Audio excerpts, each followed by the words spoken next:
දැනගත යුතු දේ. Things you need to know. හැමෝටම කියන්නේ පැය 24යි. ඇයි සමහර ජයගන්නේ? කාලය ඉක්මනින් ගෙවෙනවා. ප්‍රශ්නේ කාලේ නැති එක නෙවෙයි. කියන කාලය භාවිත කරන විදිහයි. සාර්ථකත්වය ලැබෙන්නේ කාලය වැඩි නිසා නෙවෙයි. කාලය මුලින් කළමනාකරණය කරන නිසායි. කාලය කළමනාකරණය කිරීම සමානයි ජීවිතය කළමනාකරණය කිරීම. වැඩ නියමිත වෙලාවට අවසන් කරන්න පුළුවන්. ආතතිය අඩු වෙනවා. විවේකයට කාලය ඉතුරු වෙනවා. අද දවසේ සැලසුම් කරන්න. ඔබේ අනාගතය ගොඩනගන්න. මට වෙලාව නැහැ. ලොකුම නිදහසට කාරණේ. පාඩම් කරන්න වෙලාවක් නැහැ. වැඩේ කරන්න අමතක වුණා. මම ගොඩක් කාලේ බහුලයි. ඇත්ත ප්‍රශ්නේ කාලේ නෙවෙයි. අපි කාලය භාවිත කරන ආකාරයයි. කරන්න තියෙන දේවල් ලයිස්ට් ඔක් කරන්න. ඔබේ දවසේ සැලසුම් කරන්න. ඔතක හෝ ඇප් එකක ලියන්න. ආසල් වැඩ, කිතර වැඩ, පුද්ගලික ඉලක්ක සියල්ල ලියන්න. ලියන දේවල් අමතක වෙන්නේ නැහැ. වැදගත්කම අනුව වැඩ වෙන් කරන්න. වැදගත්ම දේ මුලින් කරන්න. සමහර වැඩ හදිසි වෙයි. සමහර දේවල් පසුව කරන්න පුළුවන්. සමහර දේවල් කාලේ නාස්ති කරන දේවල්.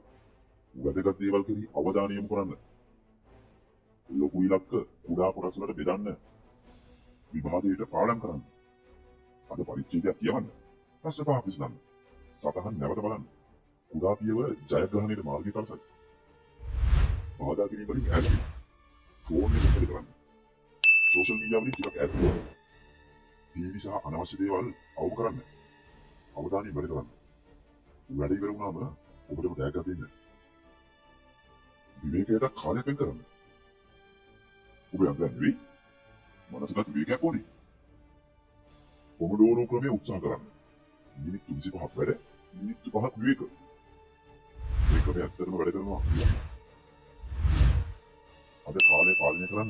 ඔබ දවස් ගය ගන්න. to-do list එකක් හදන්න. වැදගත් දේවල් මුලින් කරන්න. ලොකු වැඩ කුඩා කොටස් වෙලට බෙදන්න. බාධා කිරීම වලින් ඈත් වෙන්න. විවේක ගන්න. හොඳ කාල කළමනාකරණය ඔබව පාසලේ, රැකියාවේ සහ ජීවිතයේ සාර්ථක කරයි. අදට එච්චරයි. ඊළඟ පාඩමෙන් ඉගෙන ගන්නේ සෑම කෙනෙක්ම දැනගත යුතු මූලික ප්‍රථම ආධාර. වීඩියෝ එකට ලයික් කරන්න, ෆලෝ කරන්න. ඔබ කරන ජීවිත පාඩම් සඳහා ඔබ සමග රැඳී සිටින්න. නැවත හමු වෙමු. කාලේ නැති කරන්න එපා. කාලේ තමයි ජීවිතේ.